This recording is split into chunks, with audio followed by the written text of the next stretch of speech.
भगवान की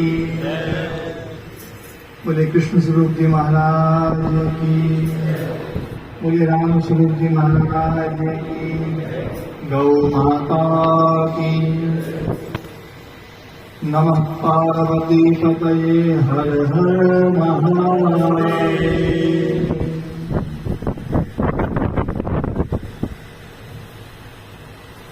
देखो, आज गुरु पूर्णिमा है और वैसे तो हर क्षण गुरु का है। हमारा जो गुरु के साथ में संबंध होता है ना, वो प्रतिपल का होता है। जैसे माँ और बेटे का जो संबंध होता है ना, वो किसी एक दिन का नहीं होता है। ऐसा नहीं होता कि साल में कोई एक दिन जो ना माँ बेटे से ज्यादा लाड करे या बेटा जो है माँ को ज्यादा याद करे, ऐसा थोड़ी होता है। वो तो प्रतिपल जो है ना, एक संबंध ऐसा है जो हर क्षण का है। पर आज चूंकि अब सब लोग गुरु पूर्णिमा मनाते हैं तो वहां भी बहुत लोग आए थे। मैं सबको मन की भैया मुझे वहां जाना है, महाराज जी का आदेश है। वैसे तो महाराज जी ने आदेश तो बस महाराज जी को कब आओगे, कल आओगे ना, महाराज जी आओगे। और जो साथ में ना उनसे पूछना, राम कुमार राजकुमार जी जो है वो मैं चल दिया था, रास्ते उतार करके फिर लिया है, तो फिर भी जो है उनके लिए आना है। और पूज्य सद्गुरुदेव भगवान जिनकी पावन प्रेरणा इस पूरे क्षेत्र पर बरसी है और आज भी निरंतर बरसती है, जो सब पात्र है वो उस कृपा को अपने भीतर ग्रहण भी करता है। दो तीन बात जरूर बताऊंगा। ये जो जीवन है, इस जीवन में सबसे बड़ी कृपा गुरु की मानी जाती है। और गुरु की कृपा सबसे बड़ी क्यों है? क्योंकि ये कहा जाता है कि सबसे ज्यादा दुखदायी यदि जीवन में कोई चीज है तो वो है अहंकार। सबसे ज्यादा दुखदायी यदि कोई चीज है तो वो क्या है? अहंकार। अहंकार से बड़ा दुखदायी और कोई, सबसे खतरनाक, इतना खतरनाक राक्षस है, अच्छी अच्छी चीज को हजम कर जाता है। यहां तक कि ज्ञान को भी हजम कर जाता है। ज्ञान का भी आदमी को अहंकार होता है कि नहीं होता?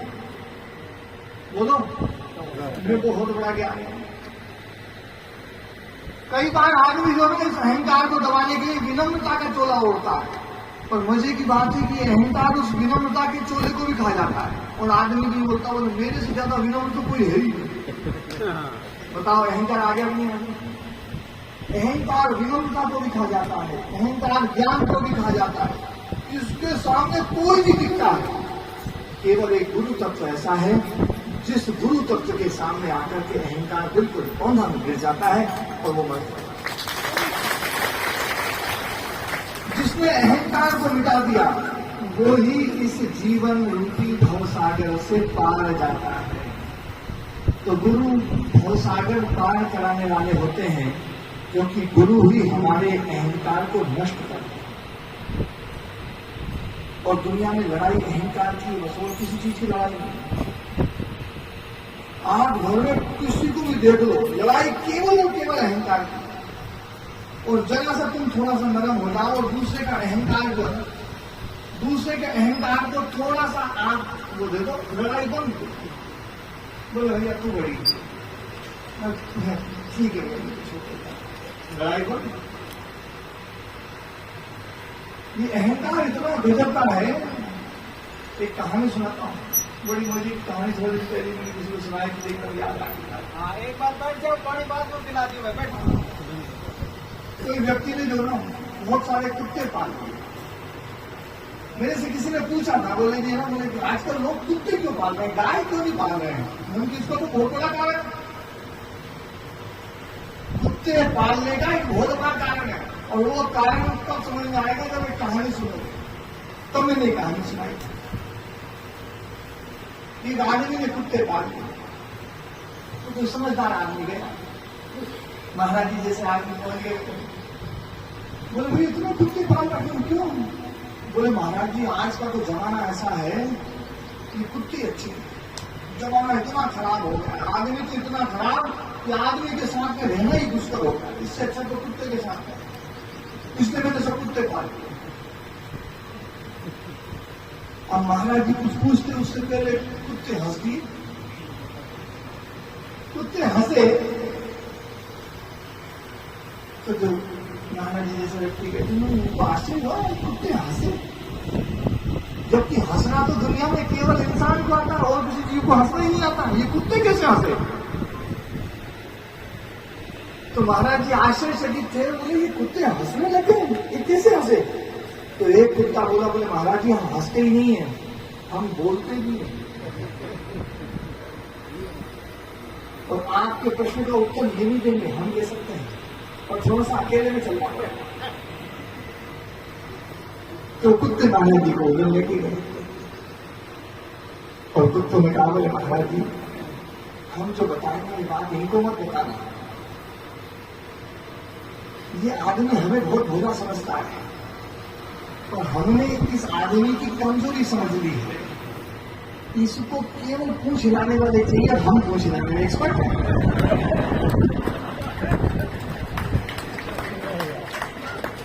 हम पूछ हिलाने में एक्सपर्ट, और कई बार ये कुछ नहीं होता है तो पूछ हिलाने के बजाय हम ऊँगे पड़ जाते हैं, रोके पड़ करके उसके सामने पाँव हिलाएंगे, पूछ हिलाएंगे, आप देखना कुत्ते को। और इसकी कमजोरी ये है, इसको इतना अहंकार है, इतना अहंकार है, हमारे पूछ लाने से इसका अहंकार तृप्त होता है, तो इसलिए हमारी बड़ाई करता है, इसलिए दुनिया भर को गाली देता है, क्योंकि और कोई इसके अहंकार को तृप्त करता नहीं है। हमारे पास में रहने से इसका अहंकार का पेट भरता है। ध्यान देना, आज दुनिया में लोग कुत्ते इसलिए पाल रहे हैं, गाय तुम्हारे सामने ऐसे पूछ नहीं लाएगी, तुम्हारे तलवे नहीं चाहते, तुम्हारे सामने वो भी नहीं गिरेगी। गाय गाय, कुत्ता एक ऐसा जीव हमारा जी जो ऐसे पूछ रहा, जिसके घर में जाके जब उसी की जरूरत है, और जिसके घर में कुत्ते का समझ लेना भैया बहुत भयंकर अहंकारी आदमी है, उसके सामने जैसे भी बात है सब दोस्त। आदमी की सबसे बड़ी कमजोरी आज अहंकार है। इस अहंकार को खत्म करो, और इस अहंकार के कारण से परिवार के परिवार समाप्त हो गए। ये अहंकार ऐसा है जो सब कुछ खत्म कर देता है, तुम्हें कहीं का नहीं छोड़ेगा। लेकिन फिर भी आदमी जो है ना, अहंकार का मारा हुआ आदमी सब कुछ खत्म करने के लिए राजी है, चाहे मेरा सब कुछ मिल जाए, भाई को छोड़ूंगा। होता नहीं होता ऐसा? ऐसे होता है। जब हमारा अहंकार जागृत होता है ना, तो हम सब कुछ लुटाने के तैयार हैं, सब कुछ लुटाने के। अहंकार के सामने हम हर चीज लुटा करके भी सोचते हैं मैं जीत गया, मैं जीत गया। क्यों? क्योंकि अहंकार मेरा जीत गया, बाकी सब चीज चली गई, मेरा अहंकार रह गया। ध्यान रखना, रावण और प्रभु श्री राम में अंतर क्या है? क्या रावण में ज्ञान की कमी थी? है? ज्ञान की कमी नहीं थी रावण में? क्या तपस्या की कमी थी? तपस्या भी बहुत। रावण के पास में ज्ञान भी बहुत, तपस्या भी बहुत, बहुत बड़ा विद्वान, बहुत अच्छे कुल में पैदा हुआ, सब हर कुछ था, लेकिन केवल एक अहंकार था जिसके कारण से रावण रावण था। और जिन्होंने अहंकार को जीत लिया था वो प्रभु श्री राम। नहीं, भगवान राम जी में रावण में तुलना करता हूं, राम जी और रावण की तुलना में केवल एक ही बात आती है, नहीं तो राशि भी है, गजब की बात है। राशि एक, सब कुछ एक, ज्ञान भी, तपस्या भी, भक्ति भी। भगवान भोलेनाथ को कुछ बना लिया, भगवान भोलेनाथ को कुछ कर लिया, लेकिन अहंकार के कारण से उसके पास में जितने भी लोग थे सब अहंकार।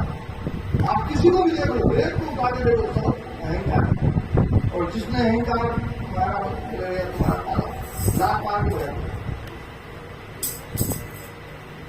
और राम जी के पास में तो एक से एक थे, सब अहंकार को खत्म करके। और जो उनके सबसे बड़े भक्त हनुमान जी महाराज, भक्त शिरों में उनका तो नाम ही है हनुमान। मान बोलते हैं अहंकार को, जिसने मान का हनन कर दिया वो है हनुमान। आप लोग बहुत सारे हैं जो हनुमान जी की भक्ति करते हैं। तो हनुमान जी की भक्ति करो ना तो मान का हनन करके करो, अहंकार को मान करके करो। गुरु की भक्ति करो तो अहंकार को खत्म करके करो। यदि तुमने अपने भीतर मैं को रखा तो ध्यान रखना मैं में वो नहीं उतरेगा। जिसका मैं खत्म हो गया उसके भीतर गुरु कर जाएंगे। मैं खत्म हो जाए फिर वो ही वो रह जाए। मैं ना रहूं बस तू ही तू हो जाए।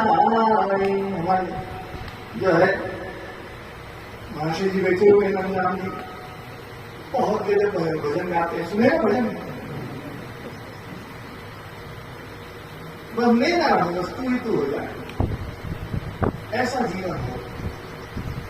तो हनुमान जी जो है वो तो अहंकार को खत्म करने वाले, मान को खत्म करने वाले। एक बार कहते भगवान कृष्ण जी बैठे हुए थे, माता रुक्मिणी जी बैठी हुई थी और गरुड़ जी सुदर्शन चक्र तीनों सुदर्शन चक्र ने कहा प्रभु आपने बहुत सारे हथियारों का प्रयोग किया तो मेरे जैसा हथियार आपको नहीं मिला। आपने धनुष बाण भी चलाए हैं। त्रेता युग में भगवान राम का जब आपने जो है उस अवतार लिया था तो आपने जो है धनुष बाण को धारण किया, कभी गदा को धारण किया, कभी जो है हाथे को धारण किया, कभी और कितना जो है तलवार भी चलाई। जिसके ऊपर चलाया है उसने काम करके आया। भगवान ने सोचा था सुदर्शन चक्र इसका बड़ा अहंकार होगा और भगवान कृष्ण उसको रोकने की कोशिश कर रहे थे। मेरे सामने आज तक कुछ टिका नहीं। आपने पहाड़ों के ऊपर चलाया तो पहाड़ को बिल्कुल तो रेत बना करके छोड़ा, बड़े से बड़े देवतियों को बिल्कुल बना करके छोड़ा, सारे अस्त्र शस्त्रों को काट खींच करके मैंने फेंक दिया। इतना तेज है मेरा और वो बढ़ेगा। जितने मुझे से गरुड़ जी बोले प्रभु मेरा भी तेज कोई कम नहीं है। आप बहुत सारी चीजों में बैठे, कभी हाथी में बैठे, कभी घोड़े में बैठे, कभी रथ पे बैठे हैं और मेरी जैसी गति किसी की नहीं। वो अपनी बड़ाई करूंगा। जितने माता रुक्मिणी कहना कि बोले प्रभु आप बहुत सारी और मिले होंगे लेकिन मेरी जैसी जो है सुंदरी भी आपको नहीं मिली। भगवान ने कहा बोले काम करो, जरूर वो काबुल तुम जो है काम करो, मेरे दरवाजे में बैठो, मुझे कोई विशेष काम करना है और बहुत विशेष काम करना है, किसी को अंदर में घुसने देना, चाहे कोई आ जाए। प्रभु काम नहीं ताकत जानते हैं, आज तो चाहे काम नहीं आ जाए ना तो काम को भी पकड़ के खा जाऊंगा। यमराज भी आ जाए तो उसको दोबस करके रखूंगा, कोई नहीं आ सकता। जब तक आप आज्ञा नहीं दोगे तब तक जो है कोई भीतर नहीं आ सकता। ऐसा ये आज्ञा दे दी किसको? गरुड़ को नहीं, सुदर्शन चक्र को। सुदर्शन चक्र को आज्ञा दे दी कि भैया किसी को भीतर मत आने। सुदर्शन चक्र ने कहा बोले आज यमराज भी आ जाएगा सब काट पीट के भेजूंगा तो मैं भीतर किसी को नहीं घुसने दूंगा। सुदर्शन चक्र जो है दरवाजे में बैठ गया, बोले किसी को भीतर नहीं घुसने देना। और वो तो बिल्कुल एकदम चालू हालत बिल्कुल एकदम जागरूक। जब सुदर्शन चक्र को ड्यूटी पे लगा दिया तो प्रभु ने जो है गरुड़ को कहा बोले मुझे आज एक बहुत विशेष काम है, तुम्हें काम करो। हनुमान जी को लेकर हनुमान जी से विशेष काम और अभी तुरंत जल्दी से जल्दी लाना। फलाने पर्वत पर है, बता दीजिए बहुत दूर कर इतनी दूर पर्वत कहाँ द्वारका में बैठे हुए थे, कहाँ जो ना महाराष्ट्र को उधर जाकर के इतनी दूर। तो गरुड़ ने कहा प्रभु आप मेरी गति जानते हैं, मैं तो मन से भी तेज चलने जा रहा हूं, अभी गया अभी आया। हनुमान जी को लेकर के आगे क्या तुरंत आदमी आज्ञा दे दी, मैं भी चला आज तो सही 2-3 पल के आगे ऐसे होंगे तुम्हें हनुमान जी को याद करते और गरुड़ जी को उठते एकदम तीव्र गति से भक्त शिरोमणि हनुमान जी ध्यान में बैठे हुए भगवान का भजन करते हैं जाके प्रणाम किया बोले प्रभु हे भक्त शिरोमणि हे हनुमान जी आपको प्रभु ने याद किया मेरे को याद किया हनुमान जी तो नाच में भगवान मेरे को याद कर लो क्या करो दुनिया जिसको याद करती है वो मुझे याद करो वो तो नाच लगे अरे बोले नाचो मत तुम्हारा काम आया है भगवान ने बुलाया तुम्हें अच्छा बोले अभी बुलाया मत यार तो रफ्तार चलते बोले बैठो नहीं पीठ पे अरे तुम्हारी पीठ पे नहीं लगा अरे नहीं पीठ पे चलो अब वो हनुमान जी बैठे जरूर सोचे अंदर की जो पता नहीं भगवान की उसको इतना महत्व देते मतलब तो है नहीं अभी बैठ जाता ले जाता उनको सोचा मन में कि एक बार इसको पकड़ के ले चलूं भगवान गुस्सा हो गया भगवान से अनुमति लिया भगवान अनुमति देंगे तो पकड़ के ले जाओ वहां से चले सोचते जाते हैं ये बंदर भी पूरा हो गया लटकते लटकते आएगा एक पेड़ से दूसरे पे दूसरे तीसरे पे तीसरे चौथे पेड़ चौथे से पांचवें पेड़ ऐसा सोचता सोचता जो है गरुड़ जो है जब वहां पहुंचे हनुमान जी जैसे ही गरुड़ ने हनुमान जी को देखा बोले हनुमान जी आप बोले हाँ मुझे बुलाया था इसलिए आना पड़ा मुझे जल्दी बुलाया था इसलिए तुम्हारे पे बैठ के नहीं आया बताएं तुम मुझे क्या लगा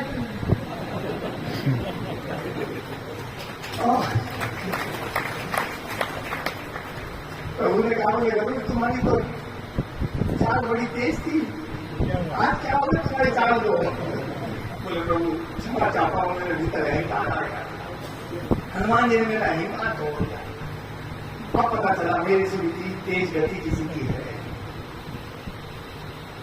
तभी प्रभु ने कहा बोले हनुमान तुम भीतर आए तो तुम्हें किसी ने रोका नहीं बोले प्रभु रोका था तो सुदर्शन चक्र में रोका था बोले फिर आपने बुलाया तो आगे था मुझे मेरा खूब कहा मुझे बुलाया है और वो नहीं माना तो उसको पकड़ गया बोलिए नीचे थे और सुदर्शन चक्र सब जगह से पूरा जैसे पढ़ते सुदर्शन चक्र बोले प्रभु क्षमा करो मेरे को ठीक करवाओगे तुझे मेरा सारा तेज ही खत्म हो गया हनुमान जी ने मुझे यूं पकड़ करके दबा दिया मैं तो सोचता था मैं तुरंत खा रहा हूं अब समझ में आया बोले मेरे से तो ज्यादा शक्तिशाली पता नहीं कितने जब भी हनुमान जी ने कहा बोले प्रभु एक बात थोड़ी बात कठोर है आप यदि अभय मान लो तो एक बात पूछना चाहता हूं बोले कहो क्या बात पूछना चाहते हैं बोले प्रभु जब आप त्रेता युग में थे भगवान श्री राम के रूप में तब आपके बगल में माता सीता विराजमान रहती थी जिनका रूप लावण्य में पूरी धरती पर इनका पूरे ब्रह्मांड में उनके समान कोई नहीं था इस युग में आपने किसको बिठा दिया है और जैसे ही हनुमान जी ने बोला तो लक्ष्मण माता का चेहरा छोटा हो गया माता ने समझ गई बोले प्रभु की लीला है अहंकार को खत्म करना चाहते हैं ध्यान रखना जिसके जीवन में अहंकार है जिसके जीवन में अहम है उसके जीवन में कभी गुरु नहीं तो गुरु जो है हमारे अहंकार को मारता है तो हमारे जीवन की सारी समस्या खत्म हो सकती है अहंकार खत्म हो जाए आपके जीवन में जो लड़ाइयाँ हैं आपके जीवन में जो झगड़े हैं आपके जीवन में जो फसाद है सब केवल अहंकार तो ध्यान रखो अहंकार को खत्म करो जब कुत्तों से प्रेम करते ना समझना वो अहंकार ही है और यदि अहंकार को मिटाना है तो गुरु की शरण में आओ गाय की शरण में आओ देखो कैसे कैसे अपन नहीं जाएंगे नहीं जाएंगे पक्का है पक्का बात और जब मेरे सामने मैं पूछता हूँ सब हाँ हिंदी में बातें सब और अभी जाएंगे ना तो सब लड़ाई इसी बात की मैं तो ये मेरी चीज यदि मैं अभी आप लोगों से पूछूं ना कि अपना क्या है, वो कुछ नहीं, सब महाराज अपने से ज्यादा बड़े महात्मा। कई बार तो मुझे लगता है इसलिए प्रवचन देना मैंने बंद कर दिया, काम सा कर दिया है कि अब तुम प्रवचन जो है मेरे से ज्यादा चीज तो सबको पता है। मन में यूं आता है कि बड़ा सा स्टेज सजा के तुम्हें ऊपर बिठाऊंगा, उनमें नीचे बैठ करके उपदेश सुनो। सब कुछ पता है तुम्हें, सच बोलना चाहिए नहीं बोलना चाहिए सबको पता है ना, प्रेम से रहना चाहिए नहीं रहना चाहिए सबको पता है, सुबह जल्दी उठना चाहिए नहीं उठना चाहिए, आलस्य करना चाहिए नहीं करना चाहिए, बच्चों को बाजार की चीजें खिलाना चाहिए नहीं खिलाना चाहिए, बच्चों को मोबाइल देना चाहिए नहीं देना चाहिए, सब चीज तुम्हें कुछ पता है नहीं पता। लेकिन फिर भी हमें जो पता है, जो हमें ज्ञान है, हम उसका ही आदर नहीं करते। ध्यान रखना, ज्ञान का संबंध गुरु के साथ में है, और जो ज्ञान तुम्हारे भीतर है यदि तुमने उसका आदर नहीं किया तो तुमने गुरु का आदर किया। गुरु को ज्ञान क्यों है? गुरु शरीर क्यों नहीं है? आज हमारे बीच महाराज जी उनको हम देख करके कर्तव्य होते हैं, क्या सभी को देख करके कर्तव्य होते हैं?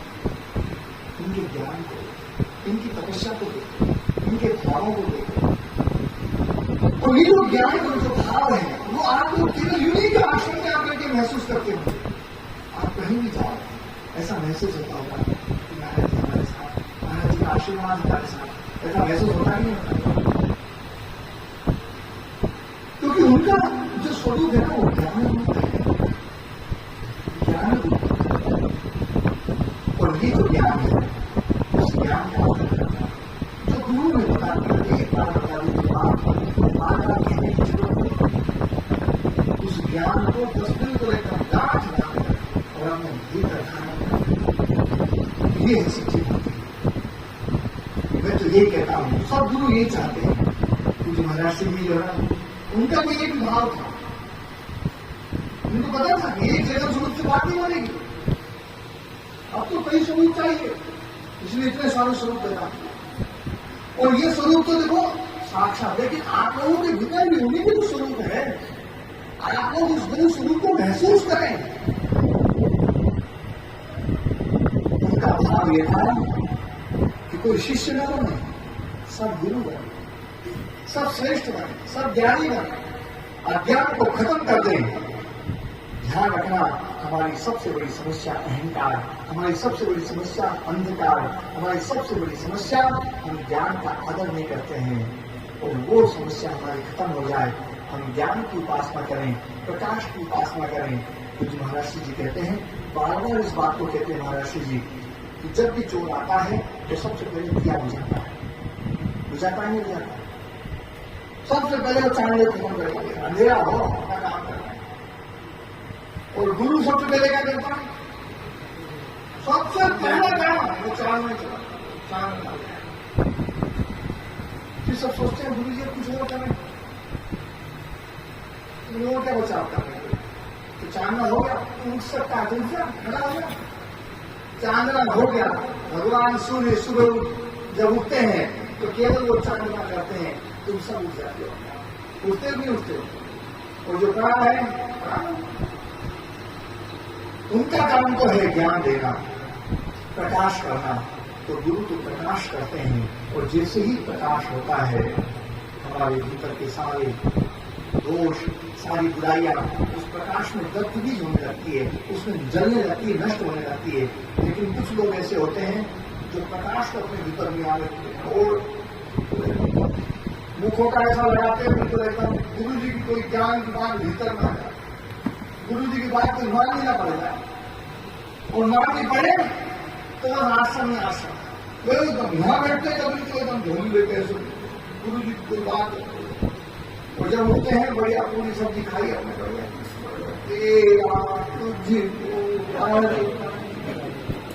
क्या लागे मेरा, जैसे आए वैसे वापस। अच्छा एक बात बता, आप लोग अभी घर जाओगे कोई पूछेगा बोलो कार्यक्रम कैसा होगा? बहुत अच्छा जो होता है, पूरी भी बहुत अच्छी होती, सब्जी बहुत अच्छी, हलवा बहुत अच्छा, और क्या क्या लड्डू बहुत अच्छे बने, इतने बड़े लड्डू, बस कार्यक्रम हमें यही लगता है। ध्यान रखना, जो ज्ञान की बात यहां से सीखी जा रहे हो, उस ज्ञान की चर्चा करना। जब तुम ज्ञान की चर्चा करोगे तो निश्चित समझना आप गुरु का काम कर रहे और अपनी बुराइयों को दूर करना है। और जिस बुराई को तुम दूर करना चाहते हो, एक फार्मूला बताकर के हमारे गुरु जी कहते थे, जिस बुराई को तुम्हें दूर करना है, बुराई तुम्हारी दूर नहीं हो रही, एक फार्मूला बता दो, करोगे तो बताना, सरल सा है, पक्का। ये फार्मूला कहीं नहीं लगा, बीड़ी पीने वाला, गुटखा खाने वाला, हुक्का पीने वाला, बुराई करने वाला, देर से उठने वाला, चाय पीने वाला, सब जो ये सारे जो है इस फार्मूले का उपयोग सब कर सकते हैं। हमारे गुरु जी कहते थे कि जिस बुराई को तुम दूर करना चाहते हो, उस बुराई की बुराई करना शुरू कर दो, उस बुराई की बुराई करना शुरू कर दो। जैसे कोई बीड़ी पीता है तो वो बीड़ी की बुराई शुरू कर दो, बीड़ी बहुत खराब, बीड़ी बहुत खराब। 10 आदमी को कहेगा, 20 आदमी को कहेगा ना, उन 10 आदमियों को बीच में बैठ करके वो बीड़ी पी नहीं सकता है, पी सकता है, पी सकता ना। बुराई की बुराई करना शुरू कर दो, धीरे धीरे बुराई तुम्हें छोड़ के चली जाएगी। हम जिसकी बुराई करते हैं वो हमारे पास नहीं करता है, हमारे पास आता ही नहीं, किसी की बुराई करता है, वो आपके पास में आता होगा, बैठता हो, बैठ मदद करते हैं, वो करेगा। आप किसी की बुराई शुरू कर दो, वो आपके घर में आना बंद कर दो। तो आप किसी बुराई को अपने घर से हटाना चाहते हैं तो उसकी बुराई शुरू करो, जहां बैठो वहीं उसकी बुराई शुरू करो। तो ये मेरी बात बहुत ही खराब, बहुत खराब, चाय बहुत ही खतरनाक है, इससे जो है लीवर खराब होता है, किडनी खराब होती है, गुटखा बहुत खराब है। यहाँ कई वैसे तो धीरे धीरे जो है महाराज जी का जो है आशीर्वाद सबको मिला है और हमने जो है सबने जो है उसको आत्मसात किया है। इस क्षेत्र में मैं तो ये कहता हूँ, इस धरती में यदि कहीं स्वर्ग देखना है, ब्रह्मांड में कहीं स्वर्ग देखना है तो माधुरी आश्रम में आकर के देखो। माधुरी आश्रम वास्तव में स्वर्ग का टुकड़ा है और इस आश्रम में स्वर्ग का जो भाव है, आप सब लोगों ने भाव को और ज्यादा जागृत किया है। और ध्यान देना, अभी काम पूरा नहीं हुआ है। महाराज जी का एक भाव है, धीरे धीरे आश्रम लोगों से बढ़ाया, अभी इसको वहां भी जोड़ी बना, गाय की जोड़ी बना करके वहां के काम शुरू करे। कितनी मैं गया था देखने, सैकड़ों ना जो ना वो कितने जीव जंतु, छोटे बड़े, रात में आने वाले, दिन में आने वाले, सब पानी पी रहे हैं, सबको पानी पिला रहे हैं। अभी चारा तो खूब बढ़िया, भगवान ने बारिश भी अच्छी कर दी, चारा तो खूब बढ़िया है और पानी जो है ना महाराज जी ने व्यवस्था कर दी तो बढ़िया जो उधर भी। तो एक ही भाव है कि जो स्वर्ग का भाव है, सुख का भाव है, कल्याण का जो भाव है, वो भाव समाज में दिन दूनी रात चौगुनी उन्नति से फैलता रहे और उसमें अकेले महाराज जी काम नहीं करेंगे, उसमें आप सबको भी काम करना पड़ेगा, सबको मेहनत करनी पड़ेगी, सबको गुरु बनना, आप सब गुरु बने। बस यही भाव मैं तो देखो इतनी दूर आया हूँ केवल महाराज जी के साथ में मेरा बहुत विशेष रूप से एक आत्मीय भाव है। महाराज जी का मेरे को बहुत आशीर्वाद है। कुछ महाराज जी को, महाराज जी को मैंने अच्छा रूप से गुरु महाराज जी को नहीं देखा, शरीर को नहीं देखा, लेकिन उनके ज्ञान को मैं प्रतिपल अनुभव करता हूँ। मैं जैसे इस क्षेत्र में जाता हूँ मुझे उनका ज्ञान वो दिखता है सब भक्तों में। और मैं तो जहाँ भी जाता हूँ, जब भी भोजन करता हूँ, छोटे से छोटा तिनका भी मैं खाता हूँ तो बिना गुरु जी को याद करता हूँ। जब मैं खाता हूँ तो फिर वो भोजन प्रसाद बन जाता है।